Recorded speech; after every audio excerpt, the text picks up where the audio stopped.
Sir ನಮಸ್ತೆ, ಹೇಳಿ. Sir ನಮಸ್ತೆ ಸರ್, ಮಧು ಅಂತ ಪಬ್ಲಿಕ್ ಚಾಯ್ಸ್ ಕನ್ನಡದಿಂದ. ಹೇಳಿ ಸರ್. ಸರ್ ಅದೇ ಈಗ ದರ್ಶನ್ ಅವ್ರಿಗೆ ಬೇಲ್ ಆಗಿದೆ, ಸೊ ನೀವು ನೋಡಿರ್ತೀರಾ ಸುದ್ದಿನ. ಹೌದು ಹೌದು ಈಗ ಆ್ಯಕ್ಚುಲಿ ಲಾಸ್ಟ್ ಟೈಮ್ ನಾವು ನಿಮ್ಮ ಜೊತೆ ಚರ್ಚೆ ಮಾಡಿದ್ದೆ, ಯಾವ್ಯಾವ ಥರ ಲೂಪ್ ಹೋಲ್ಸ್ ಇದೆ, ಬೇಲ್ ಆಗ್ಬೋದಾ ಇಲ್ವಾ ಅಂತ. ನೀವು ಆಲ್ರೆಡಿ ಆಗುತ್ತೆ ಅನ್ನೋ ಥರನೇ ಹೇಳಿದ್ರಿ. ಹೌದು ಸರ್ ಇವಾಗ ಬೇಲ್ ಆದಮೇಲೆ ಯಾವ್ಯಾವ ಥರ ಕಂಡೀಷನ್ ಇದೆ, ಅಂದರೆ ಯಾವ ಥರ ಇರಬೇಕಾಗುತ್ತೆ ಇನ್ನು ಮುಂದೆ? ಅವರು ಸ್ವತಂತ್ರ ಓಡಾಡ್ಬೋದಾ, ಹೇಗೆ? ಸರ್, ಬೇಲ್ ಆಗಿದೆ, ಅವರು ಆಗಿದೆ. ಹಾಂ. ಸೊ ಅವರು ಸ್ವತಂತ್ರವಾಗಿ ಎಲ್ಲಿ ಬೇಕಾದ್ರೂ ಓಡಾಡ್ಬೋದು, ಆದ್ರೆ ಕರ್ನಾಟಕದಲ್ಲಿ ಇರಬೇಕು, ಬೆಂಗಳೂರಲ್ಲಿ ಇರಬೇಕು. ಅದೊಂದು ಷರತ್ತುಬದ್ಧ ಜಾಮೀನಾಗಿರುತ್ತೆ. ಹಾಂ ಹಾಂ ಮತ್ತು ಈ ದೇಶ ಬಿಟ್ಟು ಬೇರೆ ದೇಶಕ್ಕೆ ಹೋಗಂಗಿಲ್ಲ. ಹಾಂ ಹಾಂ ಪಾಸ್ಪೋರ್ಟ್ ನ ಸರೆಂಡರ್ ಮಾಡಬೇಕು ಅಂತ ಕೋರ್ಟ್ ಕಂಡೀಷನ್ ಹಾಕಿರುತ್ತೆ ರೆಗ್ಯುಲರ್ ಬೇಲ್ ಅಲ್ಲಿ. ಯೂಶಲಿ ಇದೇ ಕಂಡೀಷನ್ಸ್ ಎಲ್ಲಾರ್ಗು ಹಾಕೋದು. ಹಾಂ ಹಾಂ ಸೊ ಆ ಒಂದು ಎಕ್ಸ್ಪೀರಿಯನ್ಸ್ ಇಂದ ನಾನು ನಿಮ್ಗೆ ತಿಳಿಸ್ತಾ ಇದ್ದೀನಿ. ನಾನು ಆರ್ಡರ್ ಶೀಟ್ ನೋಡಿಲ್ಲ ಇನ್ನು. ಓಕೆ. ಹಾಂ ಹಾಂ ಸೊ ಇವ್ರ ಹತ್ರ ಇನ್ನು ಇದಿರುತ್ತಲ್ಲ ಪಾಸ್ಪೋರ್ಟ್, ಆ ಪಾಸ್ಪೋರ್ಟ್ ನ ಸರೆಂಡರ್ ಮಾಡಿ ಕೋರ್ಟ್ಗೆ ಈ ಕೇಸ್ ಆಗೋ ತನಕ, ಅಂದ್ರೆ ಟ್ರಯಲ್ ಮುಗಿಯೋ ತನಕ ನೀವು ಇಲ್ಲಿ ಸರೆಂಡರ್ ಮಾಡಿ, ಟ್ರಯಲ್ ಮುಗ್ದಾದ್ಮೇಲೆ ನೀವು ಅಕಸ್ಮಾತ್ ಅಕ್ವಿಟ್ ಆದ್ರೆ ನಿಮ್ಮ ಪಾಸ್ಪೋರ್ಟ್ ನ ಕೊಡ್ತೀವಿ, ಇಲ್ಲ ಕನ್ವಿಕ್ಷನ್ ಆದ್ರೆ ಕನ್ವಿಕ್ಷನ್ ಆಗುತ್ತೆ ಅಂತ ಹೇಳಿ ಅದನ್ನ ಸರೆಂಡರ್ ಮಾಡಿ ಇದ್ ಮಾಡಿರುತ್ತೆ. ದೇಶ ಬಿಟ್ಟು ಹೋಗಂಗಿಲ್ಲ, ಬಟ್ ಶೂಟಿಂಗ್ ಅವ್ರು ಇಲ್ಲೇ ಎಲ್ಲಿ ಬೇಕಾದ್ರೂ ಮಾಡ್ಕೊಬಹುದು. ಆದ್ರಿಂದ ರೆಗ್ಯುಲರ್ ಬೇಲ್ ಕೊಟ್ಟಿದ್ದಾರೆ ಸರ್. ಅಂದ್ರೆ ಅವರು ಯೂಶಲಿ ಬೆಂಗಳೂರನ್ನ ಬಿಟ್ಟು ಬೇರೆ ಕಡೆ ಹೋಗಂಗಿಲ್ವ ಅವರು? ಬೆಂಗಳೂರು ಕರ್ನಾಟಕದಲ್ಲಿ ಇರ್ಬೇಕು ಓಕೆ. ಅಷ್ಟೇ. ಹಾಂ ಹಾಂ ಅದು ಬಿಟ್ಟು ಅವ್ರಿಗೀಗ ಏನು ಅಂತ ಹೇಳಿದ್ರೆ ನೆಕ್ಸ್ಟ್ ಟ್ರಯಲ್ ಸ್ಟಾರ್ಟ್ ಆಗುತ್ತೆ. ಹಾಂ ಹಾಂ ಹಾಂ ಟ್ರಯಲ್ ಅಲ್ಲಿ ಏನಾಗುತ್ತೆ, ಫಸ್ಟ್ ಚಾರ್ಜ್ ಅಂತ ಮಾಡ್ತಾರೆ. ಹ್ಞೂ ಆ ಚಾರ್ಜ್ ಅಲ್ಲಿ ಇವರು ದರ್ಶನ್ ಅವರು ಪ್ರೆಸೆಂಟ್ ಇರಬೇಕು. ಓಕೆ. ಫ್ರೇಮಿಂಗ್ ಆಫ್ ಚಾರ್ಜಸ್ ಅಂತ ಕರೀತಾರೆ ಅದನ್ನ. ಪ್ರೆಸೆಂಟ್ ಇಟ್ಬಿಟ್ಟು ಯಾರ್ಯಾರು, ದರ್ಶನ್ ಅವರು ಒಬ್ಬರೇ ಅಲ್ಲ, ಇನ್ನಿತರೆ ಆರೋಪಿಗಳು ಯಾರ್ಯಾರಿದ್ದಾರೆ ಅವರೆಲ್ಲರನ್ನು ಎಲ್ಲರೂ ಮುಂದಿಟ್ಕೊಂಡು ಚಾರ್ಜ್ ಮಾಡ್ತಾರೆ. ನೀವು ಇಂತ ಒಂದು ಆರೋಪದಲ್ಲಿ ಸಿಕ್ಕಾಕೊಂಡಿದ್ದೀರಾ, ನೀವು ಇದು ನಿಜಾನ ಇಲ್ವಾ ಅಂತ ಕೋರ್ಟ್ ಕೇಳುತ್ತೆ. ಅದಕ್ಕೆ ಇವರು ಇಲ್ಲ ಅಂತ ಹೇಳ್ಬೇಕು. ಆಮೇಲೆ ಟ್ರಯಲ್ ಕಂಡಕ್ಟ್ ಆಗುತ್ತೆ. ನೆಕ್ಸ್ಟ್ ಎವಿಡೆನ್ಸ್ ಪೋಸ್ಟ್ ಆಗುತ್ತೆ. ಪೋಸ್ಟ್ ಆದಾದ್ಮೇಲೆ ಚೀಫ್ ಎಕ್ಸಾಮಿನೇಷನ್ ಅಂತ ಮಾಡ್ತಾರೆ. ಇವರ ವಿರುದ್ಧವಾಗಿ ಏನೇನ್ ಸಾಕ್ಷಿಗಳು ಪೊಲೀಸ್ನವರು ಕಲೆಕ್ಟ್ ಮಾಡಿದ್ರಲ್ಲ ಅವತ್ತಿನಿಂದ ಇವತ್ತವರೆಗೂ ಚಾರ್ಜ್ ಶೀಟ್ ಅಲ್ಲಿ ಏನೇನಿದೆ, ಯಾವ್ಯಾವ ವಿಟ್ನೆಸ್ ಗಳಿದ್ದಾರೆ, ಮತ್ತೆ ಯಾವ್ಯಾವ ಡಾಕ್ಯುಮೆಂಟರಿ ಎವಿಡೆನ್ಸ್ ಗಳಿದೆ, ಎಷ್ಟು ಐ ವಿಟ್ನೆಸ್ ಗಳಿದ್ದಾರೆ, ಎಷ್ಟು 164 ಸ್ಟೇಟ್ಮೆಂಟ್ ಮಾಡಿದ್ದಾರೆ, ಅವೆಲ್ಲವನ್ನು ಇಲ್ಲಿ ಚೀಫ್ ಎಕ್ಸಾಮಿನೇಷನ್ ಅಲ್ಲಿ ತಗೊಂಡ್ಬರ್ತಾರೆ. ಅದಾದ್ಮೇಲೆ ನಮ್ಮ ದರ್ಶನ್ ಪರ ವಕೀಲರು ಅದನ್ನ ಕ್ರಾಸ್ ಮಾಡ್ತಾರೆ. ಅದನ್ನ ಪಾರ್ಟಿ ಸವಾಲ್ ಮಾಡಿ ಕ್ರಾಸ್ ಎಕ್ಸಾಮಿನೇಷನ್ ಮಾಡ್ತಾರೆ. ಸೊ ಅದ್ರಲ್ಲಿ ಏನೇನ್ ಲೂಪ್ ಹೋಲ್ಸ್ ಇರ್ತವೆ, ಟೆಕ್ನಿಕ್ಯಾಲಿಟೀಸ್ ಏನೇನ್ ಇರ್ತವೆ, ಇವರು ಪೊಲೀಸ್ನವರು ಎಲ್ಲಾ ರೂಲ್ಸ್ ಅಂಡ್ ರೆಗ್ಯುಲೇಷನ್ಸ್ ಫಾಲೋ ಮಾಡಿದಾರ, CRPC ಪ್ರಕಾರ ಮತ್ತೆ ಪೊಲೀಸ್ ಮ್ಯಾನ್ಯುಯಲ್ ಪ್ರಕಾರ, ಇವೆಲ್ಲವನ್ನು ಅಲ್ಲಿ ಪ್ರಶ್ನೆಯನ್ನಾಗಿ ಮಾಡಿ ಅಲ್ಲಿ ಬಾಕ್ಸ್ ಅಲ್ಲಿ ನಮ್ಮ ಡಿಫೆನ್ಸ್ ವಕೀಲರು ಕ್ವಶನ್ ಹಾಕ್ತಾರೆ. ಸೊ ಇದಾದ ಮೇಲೆ ಇದ್ರ ಮೇಲೆ ಒಂದು ಆರ್ಗ್ಯುಮೆಂಟ್ಸ್ ನಡೆಯುತ್ತೆ. ಆ ಆರ್ಗ್ಯುಮೆಂಟ್ಸ್ ಆದ್ಮೇಲೆ ಜಡ್ಜ್ಮೆಂಟ್ ಪೋಸ್ಟ್ ಆಗುತ್ತೆ. ಸೊ ಇವಿಷ್ಟು ಸ್ಟೇಜಸ್ ಆಫ್ ಕ್ರಿಮಿನಲ್ ಕೇಸಸ್. ಇದು ಯಾಕೆ ಲೇಟ್ ಆಗುತ್ತೆ ಅಂತ ಹೇಳಿದ್ರೆ 17 ಜನ ಇದ್ದಾರೆ. ಈ 17 ಜನ ಒಂದೇ ಲಾಯರ್ ನ ಇಟ್ಕೊಂಡ್ರೆ ಅದು ಸ್ವಲ್ಪ ಬೇಗ ಮುಗಿಯುವಂತ ಚಾನ್ಸಸ್ ಜಾಸ್ತಿ ಇರ್ತದೆ.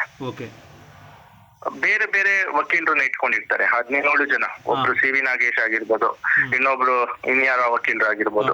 ಸೊ ಈ ತರ ಇಟ್ಕೊಂಡಾಗ ಟಾಮಿ ಸೆಬಾಸ್ಟಿಯನ್ ಆಗಿರುವ ಯಾರಾದ್ರು, ಸೊ ಒಬ್ಬೊಬ್ರು ಒಂದೊಂದು ವಕೀಲರು ಇಟ್ಕೊಂಡಾಗ ಸೊ ಅದ್ರ ಅನುಗುಣವಾಗಿ ನಡ್ಕೊಂಡು ಹೋಗುತ್ತೆ ಕೇಸು. ಸೊ ಇವಿಷ್ಟು ಇದೆ ಸರ್. ಸರ್ ಅಂದರೆ ಈಗ ಅವರು ಏನಪ್ಪ ಅಂದರೆ ಕೇಸ್ ಮಾತ್ರ ನಡೆಯೋಕೆ ಏನೇನು ಬೇಕೋ ಅವಾಗ ಬರಬೇಕಾಗತ್ತೆ. ಅದು ಬಿಟ್ಟರೆ ಇನ್ನು ನಾರ್ಮಲ್ಲಾಗಿ ಏನು ಇದು, ಈಗ ಮುಂಚೆ ಮಧ್ಯಂತರ ಜಾಮೀನು ಇತ್ತು, ಅವ್ರಿಗೆ ಆಪ್ರೇಷನ್ ಆಗಬೇಕು ಅನ್ನೋದಿತ್ತು. ಇವಾಗ ಆಪ್ರೇಷನ್ ಮಾಡಬೇಕಾ ಬೇಡವಾ ಅನ್ನೋದನ್ನ ಡಾಕ್ಟರ್ ಡಿಸೈಡ್ ಮಾಡ್ಬೋದು. ಅದೇನು ಇದಕ್ಕೆ ಅನ್ವಯ ಆಗೋದಿಲ್ಲಲ್ಲ? ಅದು ಯಾವುದು ಅನ್ವಯ ಆಗಲ್ಲ, ಯಾಕಂದ್ರೆ ರೆಗ್ಯುಲರ್ ಜಾಮೀನ್ ಕೊಟ್ಟಿರೋದ್ರಿಂದ ಕೋರ್ಟ್. ಓಕೆ. ಸೊ ಅದು ಯಾವ್ದು ಅನ್ವಯ ಆಗಲ್ಲ. ಅವ್ರು ಮಾಡಿಸ್ಕೊಳ್ಳಿ ಬಿಡ್ಲಿ, ಅವರ ಒಂದು ಇದು. ಅದು ಅವ್ರು ಮಾಡಿಸ್ಕೊಬೇಕಾಗಿರೋ ಸಿಚುವೇಶನ್ ಇದ್ರೆ ಮಾಡಿಸ್ಕೊಂತಾರೆ, ಇಲ್ಲ ಆಪರೇಷನ್ ಬೇಡ ಫಿಸಿಯೋಥೆರಪಿಯಲ್ಲಿ ಅದು ರೆಡಿ ಆಗ್ತಾರೆ ಅಂತ ಹೇಳಿದ್ರೆ ಹಂಗೆ ಬಿಡ್ತಾರೆ. ಇವಾಗ ಇವರು ನನ್ನ ಪ್ರಕಾರ ಏನೋ ಒಂದು ವಾರದ ಒಳಗಡೆ ಡಿಸ್ಚಾರ್ಜ್ ಆಗ್ಬೋದು ದರ್ಶನ್ ಅವರು. ಸೊ ಅದನ್ನೇನು ಕನ್ಸಿಡರ್ ಮಾಡಲ್ಲ, ಅದನ್ನ ಫಾಲೋ ಅಪ್ ಮಾಡೋದಾಗ್ಲಿ, ಆಪರೇಷನ್ ಆಗಿದೆಯೋ ಇಲ್ವೋ. ಯಾಕಂದ್ರೆ ಇದು ಮಧ್ಯಂತರ ಜಾಮೀನಲ್ಲ. ಈಗ ಲಾಸ್ಟ್ ಟೈಮು ಮಧ್ಯಂತರ ಜಾಮೀನು ಯಾವಾಗ ಬೇಕಾಗಿಷ್ಟ 11ನೇ ತಾರೀಕು ಮುಗಿಬೇಕಾಗಿತ್ತು. ಆ 11ನೇ ತಾರೀಕು ತಿರ್ಗಾ ವಿಸ್ತರಣೆ ಮಾಡುತ್ತೆ ಕೋರ್ಟ್, ಹೈಕೋರ್ಟ್. 11ನೇ ತಾರೀಕಿಂದ ನೆಕ್ಸ್ಟ್ ನನ್ನ ಜಡ್ಜ್ಮೆಂಟ್ ಯಾವಾಗ ಬರುತ್ತೋ ಅವತ್ತಿನ ತನಕ ಅದು ವಿಸ್ತರಣೆ ಆಗುತ್ತೆ ಅಂತ ಮಾನ್ಯ ಹೈಕೋರ್ಟ್ ಹೇಳಿದೆ. ಸೊ ಆದ್ರಿಂದ ಈಗ ರೆಗ್ಯುಲರ್ ಬೇಲ್ ಸಿಕ್ಕಿರೋದ್ರಿಂದ ಅದು ಅಲ್ಲಿಗೆ ಮುಗಿಯುತ್ತೆ. ಇಂಟ್ರೀಮ್ ಬೇಲ್ ಮುಗಿದು ಹೋಗುತ್ತೆ. ರೆಗ್ಯುಲರ್ ಬೇಲ್ ನಾರ್ಮಲ್ ಬೇಲ್ ಇದಕ್ಕೆ ಯಾವುದೇ ಷರತ್ತು ಇರೋದಿಲ್ಲ. ಆದ್ರೆ ಒಂದೇ ಒಂದು ಷರತ್ತು ಏನಂತ ಹೇಳಿದ್ರೆ, ವಿಟ್ನೆಸ್ ನ ಟ್ಯಾಂಪರ್ ಮಾಡಬಾರ್ದು, ಎವಿಡೆನ್ಸ್ ನ ಸಾಕ್ಷ್ಯ ನಾಶ ಮಾಡಬಾರ್ದು, ವಿಟ್ನೆಸ್ ಗಳಿಗೆ ಎದುರಿಸಬಾರ್ದು. ಇವೆಲ್ಲ ಒಂದು ಇದಿರ್ತದೆ. ಇದನ್ನ ಫಾಲೋ ಮಾಡ್ಕೋಬೇಕು. ಮತ್ತೆ ಕೋರ್ಟ್ ಡೇಟ್ ಇರುತ್ತೆ, ಆ ಡೇಟ್ಗೆ ಕರೆಕ್ಟ್ ಆಗಿ ಬರ್ಬೇಕಾಗುತ್ತೆ. Okay okay okay okay sir, thank you. Actually ತುಂಬ ಇನ್ಫಾರ್ಮೇಷನ್ ಕೊಟ್ರಿ. ಅಂದರೆ ಈಗ ನಾರ್ಮಲಾಗಿ ಏನೇನು ನಡೆಯುತ್ತೋ ಅದನ್ನು ಹೇಳಿದ್ರಲ್ಲ, ಬಟ್ ಇವ್ರಿಗೆ ಏನು ಕಂಡೀಷನ್ ಹಾಕಿದ್ದಾರೆ ಅನ್ನೋದು ಇನ್ನೂ ನೋಡಿಲ್ಲ ನೀವು? ಯೂಶಲಿ ಎಲ್ಲಾ ಕೇಸ್ಗಳಲ್ಲೂ ಬೇಲ್ ಆಗ್ಬೇಕಾದ್ರೆ ಇದೇ ಕಂಡೀಷನ್ಸ್ ಹಾಕ್ತಾರೆ. ಇವ್ರಿಗೆ ಅಂತ ಯಾವ್ದು ಸ್ಪೆಷಲ್ ಕಂಡೀಷನ್ಸ್ ಏನು ಹಾಕಲ್ಲ. ಅಂದ್ರೆ ದೇಶ ಬಿಟ್ಟು ಹೋಗ್ಬಾರ್ದು, ಪಾಸ್ಪೋರ್ಟ್ ಸರೆಂಡರ್ ಮಾಡ್ಬೇಕು, ನೀವ್ ಹಂಗ ಹೋಗ್ಬೇಕಂದ್ರೆ ಪರ್ಮಿಷನ್ ತಗೊಂಡು ಹೋಗ್ಬೇಕು, ಅರ್ಜಿ ಹಾಕಿ ಕೋರ್ಟ್ ಪರ್ಮಿಷನ್ ನಂಗೆ ಇಂಥ ಜಾಗದಲ್ಲಿ ಶೂಟಿಂಗ್ ಇದೆ, ಹೋಗಿ ಬಂದ್ಬಿಡ್ತೀವಿ ಅಂತ ಹೇಳ್ಬಿಟ್ಟು ಅದ್ ಬೇಕಾದ್ರೆ ಮಾಡ್ಕೊಬಹುದು. ಯೂಶಲಿ ಜಾಮೀನು ಒಬ್ಬ ಆರೋಪಿಗೆ ಕೊಡ್ಬೇಕಾದ್ರೆ ನಾನು ಹೇಳಿದಂತಹ ಷರತ್ತುಗಳು ಫಾಲೋ ಆಗ್ತದೆ. Okay okay usually normal bail ಏನಾಗುತ್ತೋ ಸೊ ಸೇಮ್ ಕಂಡೀಷನ್ಸ್ ಇರುತ್ತೆ ಎಲ್ಲರಿಗೂ same as usual same conditions ಇರ್ತದೆ. ಮರ್ಡರ್ ಕೇಸಲ್ಲಿ ಏನು ಅದೇ ಕಂಡೀಷನ್ ಇವ್ರಿಗೂ ಇನ್ವೋಕ್ ಆಗುತ್ತೆ. Okay okay okay okay sir, thank you very much. ಅಂತೂ ಈಗ ದರ್ಶನ್ ಅಭಿಮಾನಿಗಳಿಗಂತೂ ಆಲ್ಮೋಸ್ಟ್ ಸಂತೋಷ ಅಂತ ಅನ್ಕೋಬಹುದು. ಹೌದು, ಅವ್ರಿಗೆ ಒಂದು ಪರ್ಮನೆಂಟ್ ರಿಲೀಫ್ ಸಿಕ್ಕಿದೆ. ಬಟ್ ಟ್ರಯಲ್ ಮುಗಿಸ್ಕೊಂಡು ಹೋಗ್ಬೇಕು. ಇನ್ನ ಅದು ಕ್ವಿಟ್ ಆಗುತ್ತೋ ಕನ್ವಿಕ್ಷನ್ ಆಗುತ್ತೋ ಅದು ಇದೆ. ಹೌದೌದು, ಈಗ ಟ್ರಯಲ್ ಮೇನ್ ಇದೆ ಅಲ್ವಾ. ಈಗ ನಾಳೆ ದಿನ ಟ್ರಯಲ್ ಎಲ್ಲ ನಡೆದಿ ಕನ್ವಿಕ್ಷನ್ ಅಂತ ಹೇಳಿದ್ರೆ ಏನ್ ಮಾಡ್ತೀರಾ? ಹೌದು, ಇನ್ನು ಕೇಸ್ ಪೂರ್ತಿಯಾಗಿ ಮುಗ್ದೋಗಿಲ್ಲ. ಓಕೆ, ಬೇಲ್ ಮಾತ್ರ ಸಿಕ್ಕಿದೆ. ಈಗ ಸಾಕ್ಷ್ಯಾಧಾರಗಳು ಏನೇನಿದೆ ಅದನ್ನೆಲ್ಲ ಪರಿಶೀಲನೆ ಮಾಡೋದಕ್ಕೆ ಟ್ರಯಲ್ ಅಂತ ಕರೀತಾರೆ. ಆ ಟ್ರಯಲ್ ಅಲ್ಲಿ ಏನಿದೆ ಕೂಲಂಕುಷವಾಗಿ ಪರಿಶೀಲನೆ ಮಾಡಿ ಆಮೇಲೆ ಕೋರ್ಟ್ ಒಂದು ಲಾಜಿಕಲ್ ಕನ್ಕ್ಲೂಷನ್ ಬರುತ್ತೆ. ಅಕ್ವಿಟ್ ಮಾಡ್ತಾರೋ ಅಥವಾ ಕನ್ವಿಕ್ಷನ್ ಕೊಡುತ್ತೋ ಮಾಡ್ತಾರೋ. ನನ್ನ ಪ್ರಕಾರ ಇದು ಕೇಸ್ ಅಕ್ವಿಟ್ ಆಗುತ್ತೆ. ಓಕೆ, ಅಂದ್ರೆ ನೀವು ನೋಡಿರೋ ಸಾಕ್ಷಿ ಪ್ರಕಾರ ಇದಾಗುತ್ತೆ ಅಂತ?